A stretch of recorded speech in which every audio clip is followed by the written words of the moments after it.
Hello everyone and welcome to Discover Dorico for July. Today is the 24th of July 2019. If you're not watching this session live, then you know when it was recorded. I will be checking the comments as always. So far it just seems to be a weather report, so 38 degrees C in the Netherlands, 21 in Portugal, 31 in France. It's about 30 degrees here. I hope you all have air conditioning. I don't. I'm upstairs in a house, it's warm. Enough of the weather. And for those in America, 30 degrees is about 86. So now you know. So today, let's just. Sound is perfect. Good. Let me know that you can all hear me. And of course, you can click on the cog. So in the bottom right hand corner of your screen, make sure you've got the highest resolution streaming possible. If you click on the little cog in the bottom right hand corner, you can change the visibility, the screen settings there. Right, so today I'm going to be using Dorico. We're going to be using Dorico version 2.2.20. I'm going to be starting with what's available in some things in Elements, and then be moving on to Dorico Pro. So parts of this session will be applicable to both. And we're going to be mainly looking at Engrave mode things, so how some of the default layout things are, because when I asked on Facebook, what would you like to talk about this week, and see, a lot of the questions came back about things that people aren't sure about in Engrave mode, which is perfectly understandable because Dorico is a bit different to other notation programs in that regard. So, and welcome Elizabeth, you've got to see one live. There you go. So I'll be checking the comments, so if you do have any questions, just write in the little comments section on here, and then I'll keep checking on that as we go. So that if you do have any questions or things that you've tried in Engrave mode or not sure about, then feel free to ask me live and I will try and answer all of those at the same time. I'll also try not to keep you too long today because you're probably thinking it's too hot for this today, so apologies, unless you're in Australia and you're asleep. Actually, could you let me know if you wouldn't mind changing the times of this session? If we made it 2 hours earlier than this, the live session, then it might also work for people in Australia. So if you could let me know your thoughts on that, that'd be good. Anyway, so I've set this piece up that we're going to start with today. And so this is a new file. As I said, it's Dorico version 2.2.20, and this setup could be done so far in Dorico Elements. So we're going to look at what some of these defaults are and why they happen this way. And then we'll look at some of the things that we could change using Engrave mode in Dorico Pro. So I'm actually using Dorico Pro, but you could do all this in Elements. So if you, for the flows, I've added 4 flows here, and the idea was kind of thinking up a set list idea. I was chatting to a guy called Dave O'Higgins recently about kind of how you set some of these things up, how the titles fit, which titles you're using, and that kind of thing. So let's look at the defaults to start off with as to how all that works. So all I've done in this project is, as I said, I've added some notes and some chords for 4 flows here. Excuse me. This is the lead. So this is the part, and we have a full score here as well. So in the full score, this is the default layout that you get in the full score. So we have a title here, set list. We have a subtitle here, which is one Northern Hemisphere current season. I thought I'd better not add the actual title. We've got another title here, and one here, and one here. And in the score, it's starting on a new page for every single flow. And then in the part, what it's doing is it's allowing the parts to start after each flow is finished. It can start and say, actually, here's another flow, and we can start partway down a page. The titles and things are all the same, and the layouts and everything else. So if you were to do this and set this up exactly as this is, and if you want this file, email me and I'll send you the file. I haven't checked it to make sure it's okay. It was just putting some notes in so we had some examples. So what I have done in this file, let's look at that first. In the project info, we have here the project info dialog, and we can show the info for the project. So that's where the title is. So it says title set list here. And then if I either use this drop down or this one here, you can then show the info for, and it's showing the other flows. So these used to say flow 1, flow 2, flow 3, and flow 4. And I've changed the title of those, so that's where this title here is coming from. So if I move this out of the way, you can see here's this title, and if you were to look at the other pages, then you'd get the other titles. So If I also add some more information, so if I go back to project, I could say that for the whole project, the title is set list, the composer, we'll just put composer so we can see where it turns up, and the lyricist, oh, I can't spell, the lyricist is here. So now you can see this is where the lyricist would appear by default, and this is where the composer would appear by default, only on this first page and not on the other pages. So what we're looking at here is kind of what the default things are and what would happen. We just check. I think there might be a question. Yes, if it was an hour earlier, then yes, it might be a problem, and admittedly for LA, but it would mean that it's not 1 a.m. in Australia. So, okay, good point.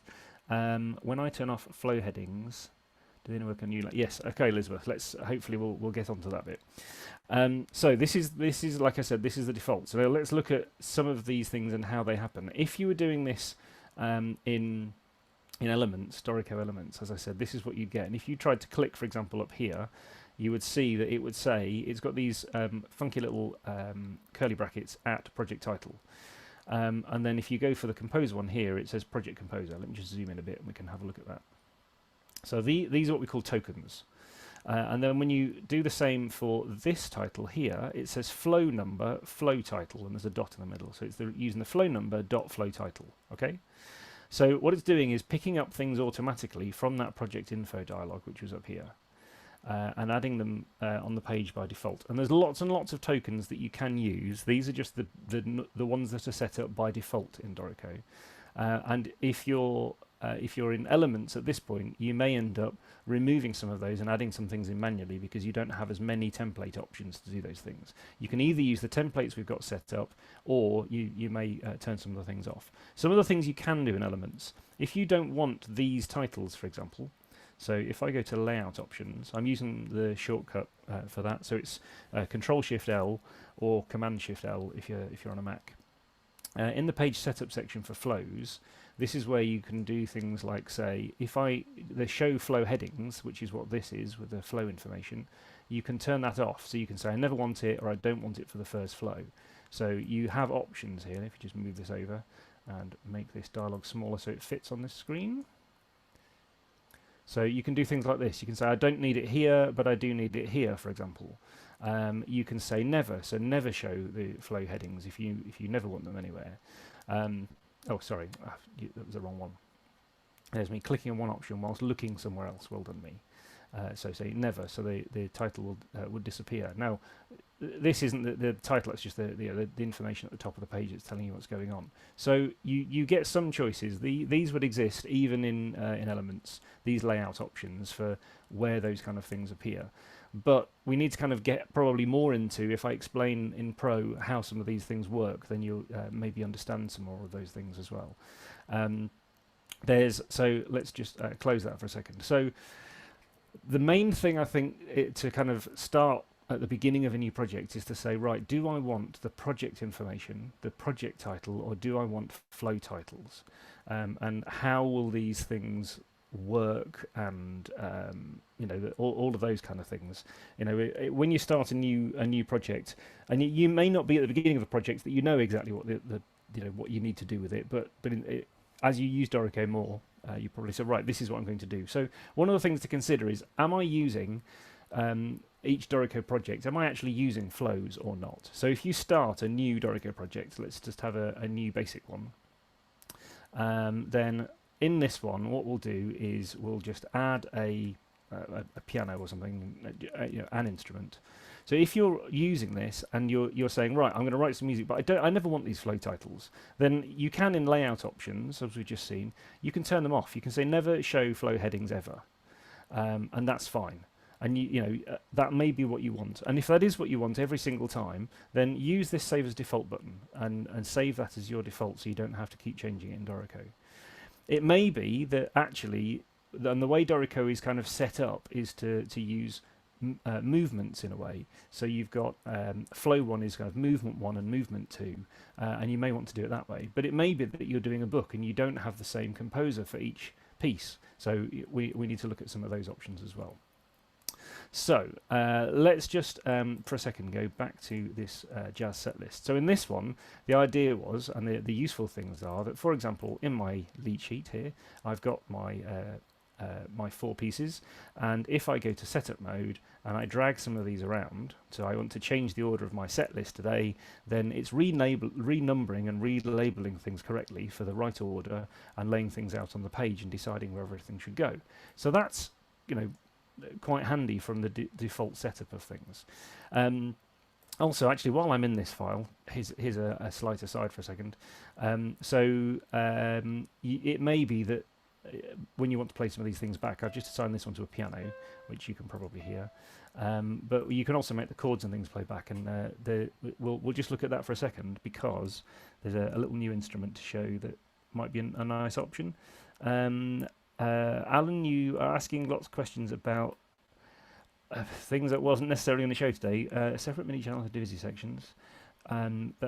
Potentially, yes.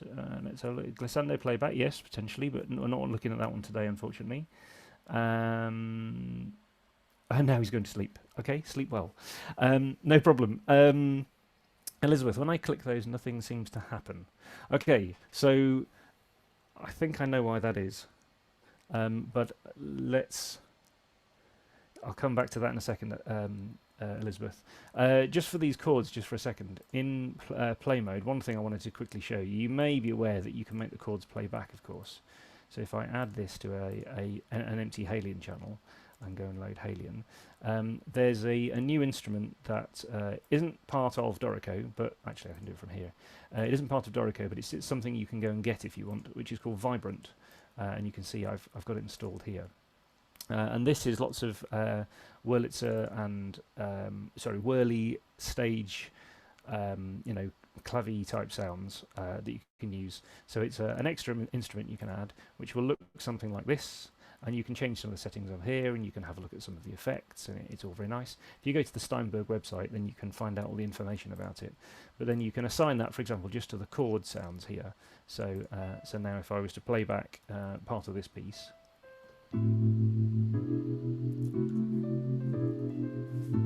and you've got, I've no idea what that tune is. You've also got some options in here to say, if you want to change some of the settings. If I make this screen, just move that one over a bit so I can see what's going on. Then you can change lots of the settings as you go as well. So if we carry on with this, you can change either to different sounds and suitcase pianos, and you can have different reverbs, and you can set different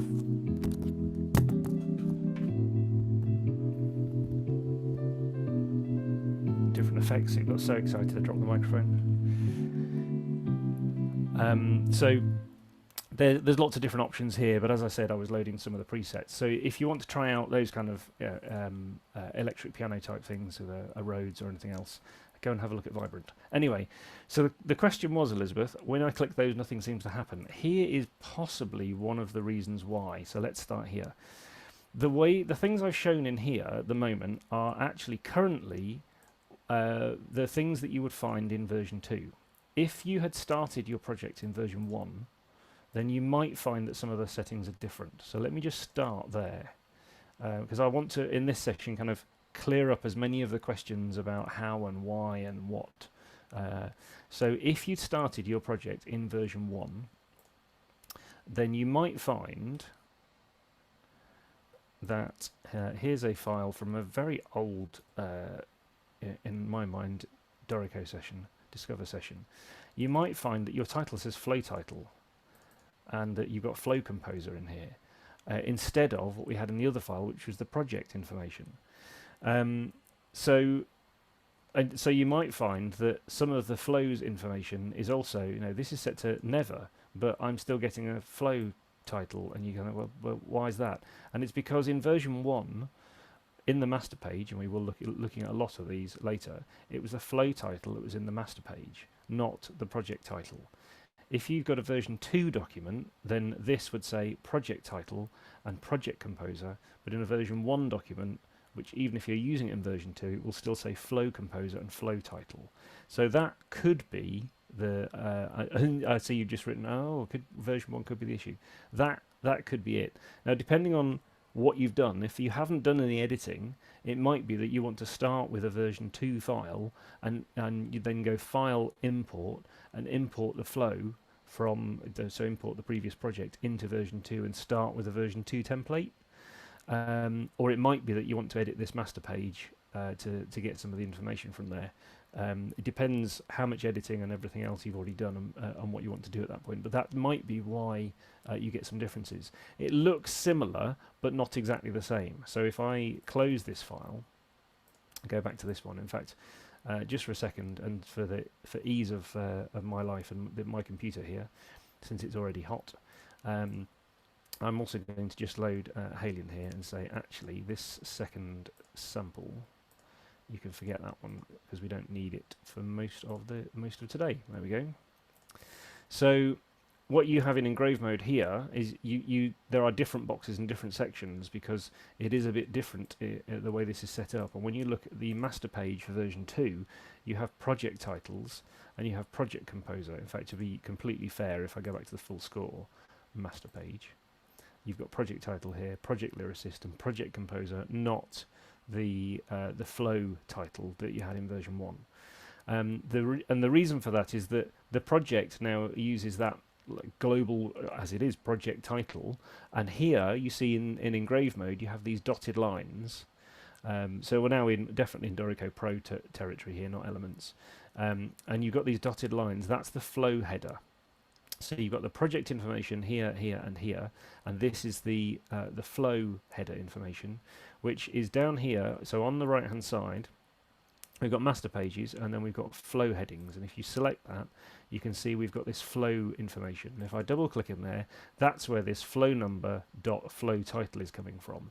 And you can change this. So if you needed to put a specific composer for each flow in here, you could do that. You could put into here the flow composer in its own little text frame wherever you need it to be, and you could display that as part of the flow header if you wanted to. And I've been talking about these tokens. If you need to go and find out more information about these tokens, if you whiz over to the Steinberg.help website, in the Dorico section, so this is the Dorico Pro 2 section, you'll find that here for operation manual it says English here, but keep going, tokens. This is a PDF of tokens. Here it is. So this is just a PDF file, and it's got the page information and the project options in here, and it's also got the flow options in here as well. There's also some other useful things, per flow page tokens and per flow duration tokens and various other things that you might want. But it's a good useful list of the various tokens and things that you can use. So go and have a look at Steinberg.help. So this is using here, this is the flow section. If you don't need it, as I said, you can turn it off in the layout options if you don't need it. And if you need more information than is in here, then edit this flow headings and you'll get what you need. Now there's also a couple of other things that could potentially trip you up. So let's show some of these. So let's have a look at this page here. So we've got, as we're moving across the pages, it says lead, it's got the project title, no problem, yeah. Page 2 says lead and has a page number, and this one says lead and doesn't have a page number. And then they go, oh, that's interesting, why is that? So there is even a little box here, look, for the page number, but it's not displaying. And again, it's the layout options that are happening here. So it says in the page setup flows section, it says flow title and header. So do you want the flow title to appear in the header or not? Do you want the page number in the header or not? So you can opt to have the page number. So here, often, because this header is right bang at the top here, and we've shown this flow header, it wouldn't normally show you the page number, but if you want it, you can. And there's also a flow page number in header, and you might say, well, I've tried that and nothing happens. So when you say, I would like the flow page number in the header, and you press apply, and nothing happens, and you go, well, why is that? And that's because, by default in Dorico, we don't use the flow page number. So just go to our tokens file again for a second. We have something called page, which tells you the page number. So all of the templates by default in Dorico just use that. They just show you the page number. So it doesn't matter that you started a new flow, it always shows you the page number. If, when you get to the second flow or the third flow, you need to show it's page 3 of that flow, of flow 2 for example, then you can use instead a FlowPage token. So here's FlowPage. So if we wanted to use that, what do? So we've got it turned on here. Still nothing's displaying up here. You would need to say, what I actually want to do is, with this default page, so I'm down here on the right hand side now, I'm going to edit my default page, and instead of using page, so if we go up here, and it's a tiny little box, this one, so it's, you know, it's a tricky to edit type thing. I'm just going to use the arrow keys to move around. I'm going to write flow in there so that it says flow page, and I'm going to apply that and close it. So now I will get a number here, and I'll get a number here, and because each flow is starting a new page, then it's always saying 1 at the moment. But that's the difference. And if it was a much larger work, and maybe if we do look at an orchestral example in a minute, then you'll see how that could be very useful. But that's why it doesn't happen by default, because it's not a token we use by default. It's just one of the available tokens that you can use should you want to. I'm going to delete that. I'm going to go back to using page, so that now I've got page 2 and nothing, because this flow information sits at the top. And these are all things that you can decide. So what I'm aiming to show you here is there are lots of options, but they don't all necessarily exist in our default templates, and maybe this is where you want to start making your own templates for things and what you want to do.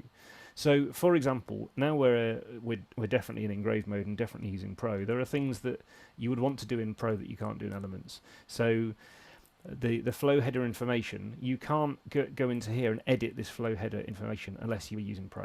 You can't edit these page templates unless you're using Dorico Pro. And things like the chord symbol styles. Elements is good for, you know, if you're showing you the chord symbols, but you don't get a choice, because it exists in engraving options, you don't get a choice of how the chords display. So let's have a quick look at a new template and say, right, how, you know, if I was to start this up, and if you want to follow along, then no problem, you can do this. Let me just have a quick question. Is there four measures per system instead of going system by system pressing Shift S? Nacho, yes, absolutely. So in layout options, what you want is the casting off option. Oh, there's me clicking in the wrong section. So in staves and systems, casting off, here there's a fixed number of bars per system. If you set that to 4, you can also say, do you want the fixed number of systems per frame? So yes, if that's part of the layout that you want, then you can do that. So hopefully that will answer that one. Right, I'll carry on for a second. So let's start a new project if you want to follow along. Here is, let's use one of our templates, the orchestral romantic orchestra. So here we've got all the instruments set up. I'm not actually going to use those, but so that we can add some bars, because we've just got flow 1 and the default template, I'm just going to say, let's put this into some sort of time and add some bars. Here we go. So we've got 100 bars. So well, let's have a look at what's happening by default here. We've got the, if we go to Engrave mode, you can see we've got a title, and here we've got the flow information. So the defaults are, just to recap, project title, project lyricist, project composer. So to fill those in, you'll need to go to File, Project Info, and go to Project, and you can say that this is Symphony 1, or whatever you want to call it. And the composer, here, we can put the composer, we can put the lyricist in, and that will fill in the information, the title and the lyricist and the composer. And here we have the flow information. You can cheat, and you can go down here if you want, and you can say that this is movement 1 if you really want to. So you can say movement 1, and you can use this. But that's exactly the same as if you were in the project info, and here you see it's already edited the title. So now the flow is called movement 1. If you are in setup mode and you press Shift F or this little plus, then you will get a new flow, which will be called flow 2. So let's call that movement 2. So now it says movement 1, movement 2. So let's look at why it's doing that. So there's movement 1, and after 100 bars we have movement 2. So let's say it's in some other time. Just do that and say we have another 100 bars. So now we have 2 movements. So let's look at, again, let's look at what's going on. So in here, this is the flow header, how can you tell? Because when you come into here, if you click on the little frames icon, you'll get a dotted line here. That's showing you that it's the flow header, not the information here, which is the solid line, which is coming out of the master pages. And by the way, if you find yourself clicking on these two buttons a lot, you can set a shortcut for these. So you can say, if I want to go back to this one, or if I want to go to frames, then you can set a shortcut for that if you want to. There isn't a default one, but you can set one. And if you hover over, it will say frames, and this one says graphic editing. So if you look for those in the key commands section of the preferences, then you can set a shortcut for it if you do this a lot. So this is our movement 1 header, and I said the page numbers, look, are going 2, and they're going 3, 4, and then movement 2 doesn't have a page number because that's what the default settings are, and then it says 6, and it's carrying on 7. So if you wanted to change that, as we said, you could go into the default page here, because this is just the default page, and you could change this little token up here to say FlowPage instead of what it currently says, which is page. I know it's very small in that box because the box isn't very big. If you really want to see it, then you can expand this and see that it says page. If you change that to be FlowPage, then it would, let me just discard that. Then it would say this is page 1, this is page 2, and it would keep going, but then it would restart the page numbers for each flow. So this will be flow, this would be page 1, this would be page 2 instead of 6. Hopefully that explains. And as I said, if you've started doing this in version 1, you will have different options here. So that's what you might need to look at and say, actually, you know, do I want the flow information or the project information? And the point here is it's your choice as to what you want into these. Some people have said, so why have you not created, the Dorico team, more master pages, more template options? And to be honest, I think the answer is yes, we could, but we probably still wouldn't have exactly the option you wanted. And you'd be wading through our templates that we'd created when actually you wanted to just create your own. And if you want to create your own, that's what these buttons at the bottom are for. So you can create, for example, a new master page. And you can, we've looked at these kind of things before, that you can create a new master page if you want to, and you can use those master pages instead of our defaults, and then you have all of the options that you want where you want them.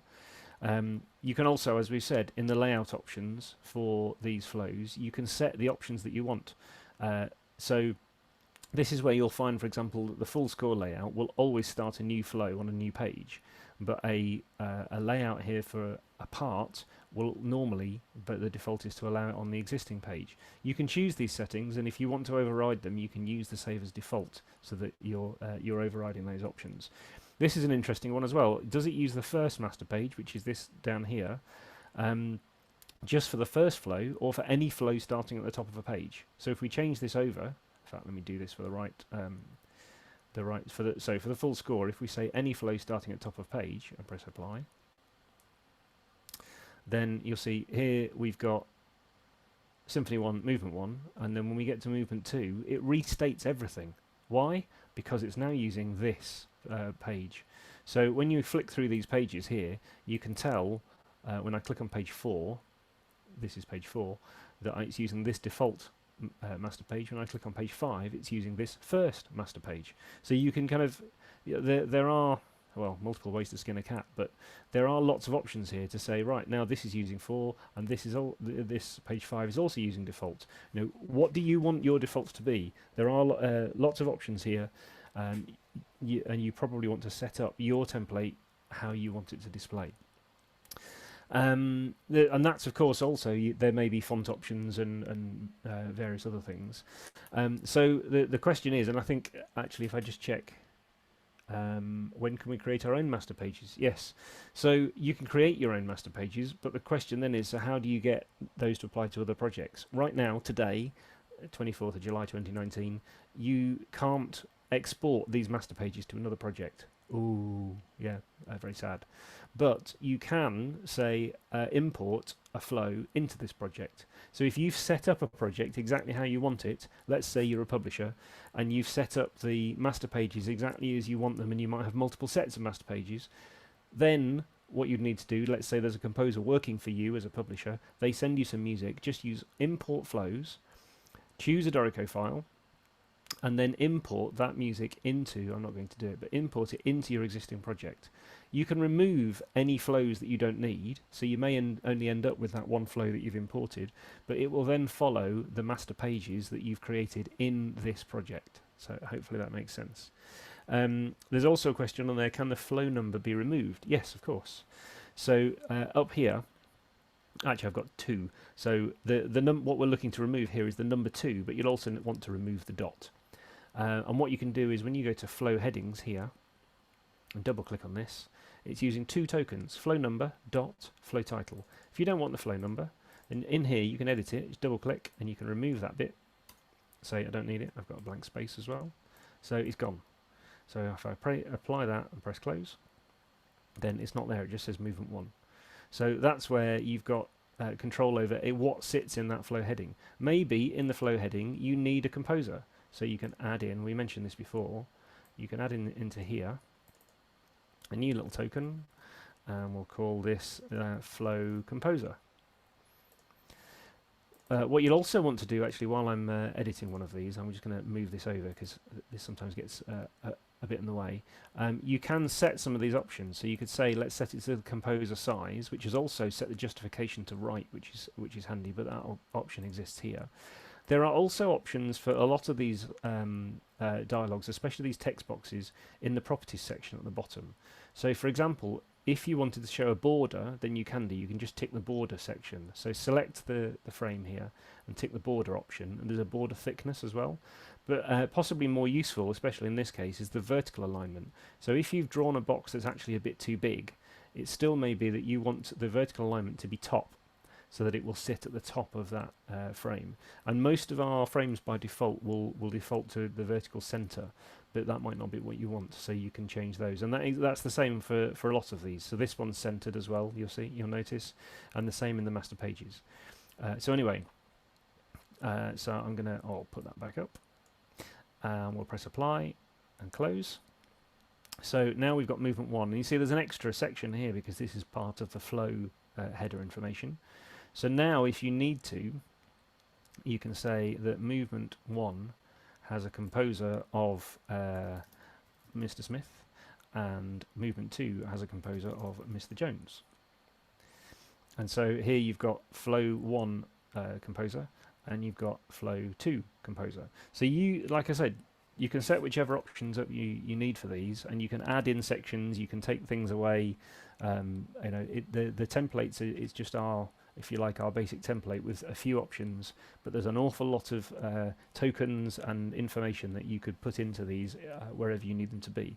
And these could also, of course, they could be graphics. So if you have a graphic for your publishing house, or for you personally, or anything else that you want to add, maybe as part of the copyright details or anything else, then that's where you would probably use the master pages. And maybe it's just on the first master page, so at the beginning of the project, you can have a first master page, or the default one, if you want it on every page. So you can add your own templates or graphics, and it's the same process. So you go into here, double click on this to edit, and you can add in a graphics frame instead of a text frame or anything else.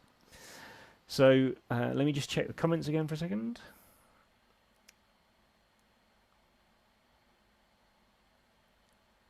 Okay. I might come back to Stefan to the Sol G option, if that's all right, because otherwise I'm going to end up a long way off where I currently am. But bear with me on that one. Right, now what I would also just say be aware of, or is that sometimes you will want to move things around, and the easy way to do it in Dorico, and the way you probably should try not to start off with, is to say, oh, this title in my full score, I would like it down a bit. And as soon as you do anything like that, you get this little red triangle over here. So I'm talking on the right hand panel over here, and that's an override. Now that's not too bad in the score. It's still not advisable, and the reason being that it's no longer following the master page template for this page. So any changes you now make to this template will not apply to this page because it's got a manual override. If you want to do that and move the title down a bit, then you ideally want to come and edit this master page, move it in the master page. So ideally you want to, just as an example, I'm going to move it a long way. I'm going to duplicate this from left to right so they're both the same and press apply. And what you'll see is that it doesn't make any difference here because there's an override. Then as soon as I remove those overrides, then you'll see the title does move, and that's not what you want it, but that's what you want to happen. You want the title to follow what you're doing, and that means, you know, it might be fine with this project. The problem is, you know, in the next project, if you want it to be exactly the same, you're going to need it to be in this master page template. So try not to move things that way, if at all possible. There are some examples where you need to. So here's a couple of examples. With music frames, here's an example. So this one, if we have a look at the full score, I've taken a page here. What I'm looking to do, this is a graphic. If I just switch to Engrave mode, you'll see it's in this pinky purple frame. It's a graphic. I was looking to replicate it. So each of these sections of music which have a number on them, this is the Riemenschnieder, I've said, right, here is the example. So in the full score, I've made this example, and this, because I've added the graphic and it's not following a template, has an override. When I've then gone to look at actually how I want to lay this kind of stuff out, and you see this is what it looks like. So here's the examples here, and 46 and 47, but every page is different in this one, so there isn't a template option. So I decided in this case I'm okay to change what we're doing with the frames. So here you can say I'm still using the master frames, so the music is still flowing down all of these, but sometimes, like for example this one here, this one is short, it's a short box, the music ends here, and then this one it restarts, and I've got another little text number, and it's got a break in it. I know Dan Kreider once did an example similar, but using multiple coders. But yes, potentially could have done that, but I decided in this one to keep them all as separate flows. But the music is still continuing, and then so it continues from this box into this one. But these are all manual. You can see over here, there's all sorts of manual things going on. So yes, in some cases it's okay to do that. Actually, Dan also sent me an example, so I just wanted to have a look at, and I did get some examples from some other people. I won't show them all today, but here's a case in Engrave mode. We'll have a look at what's going on. So, in fact, let's just look in Write mode for a second. So this is the layout that we're looking at here. So we've got some titles and some different sizes of text and various other options. And there's some numbers here, so the 3.1, 3.2, 3.3, and example sections, and some other examples here. He's also at the top up here, he's got some, the page header information is slightly different, and the page numbers are different size and different colours and that kind of thing. So let's look at how this has been constructed in Engrave mode. So, so here we can see you've got a text frame, the green text frames. There's also some blue music frames, and there's a blue music frame here. But you can see some of the pages, some of them do have overrides, and to be honest, that's probably fine. That's probably what you want, because unless you've got more than one page that looks like this, then yeah, that's understandable. Some of these pages, 32, 33, so that's this one and this one, they don't have any overrides going on. So they are completely following this default. So if we double click on default, you can see, look, the music frame, it's got a much bigger margin in here for where the music's going to sit. The page information and the project title information is all being used up here. So you zoom in so you can see that. There's the project title, there's the page, and so the music frames are here.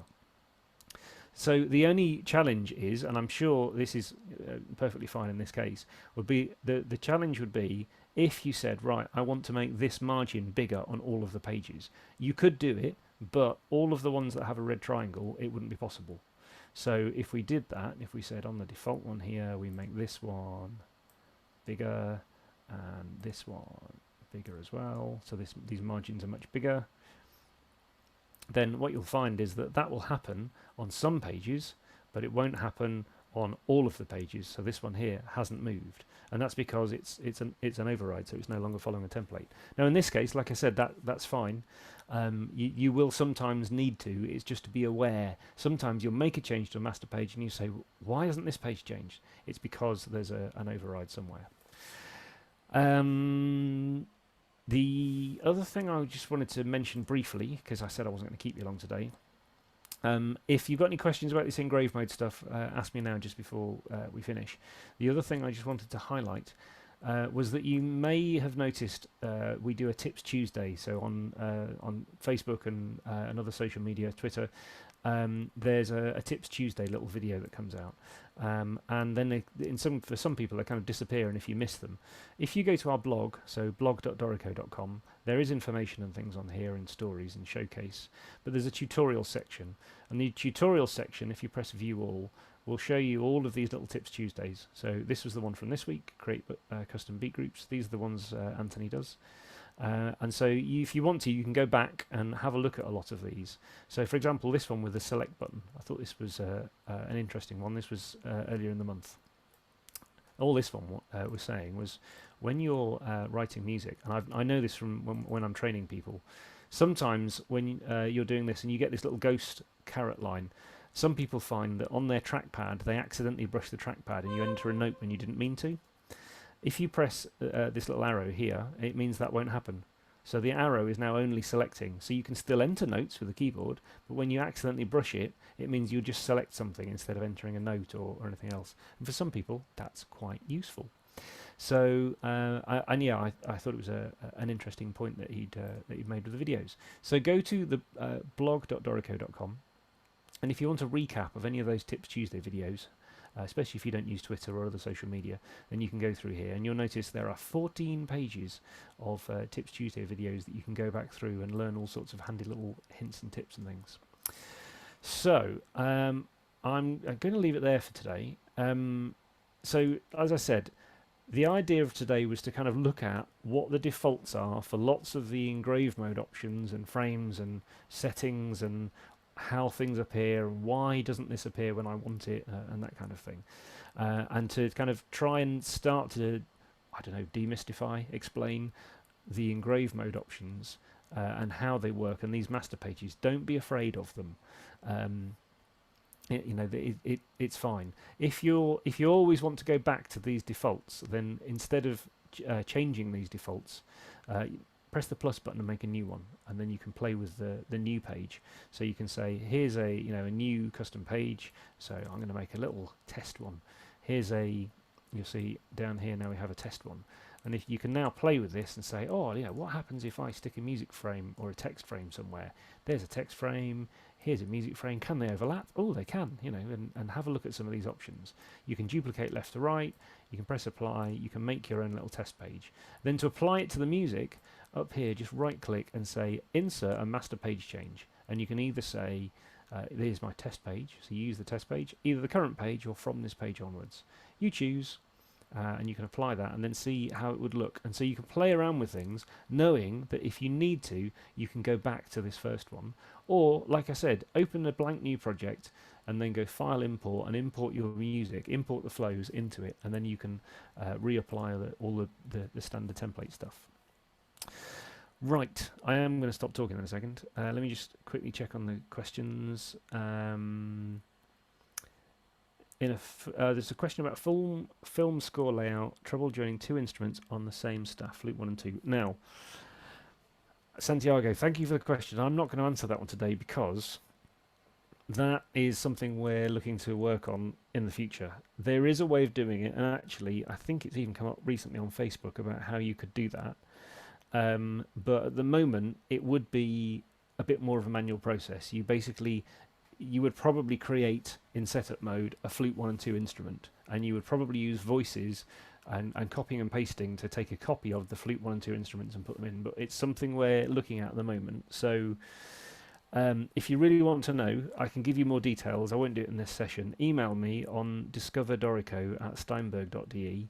And I can talk more directly about that one, or I can show you or send you examples of it. But For reasons, I'm not going to show that one right now, if that's okay.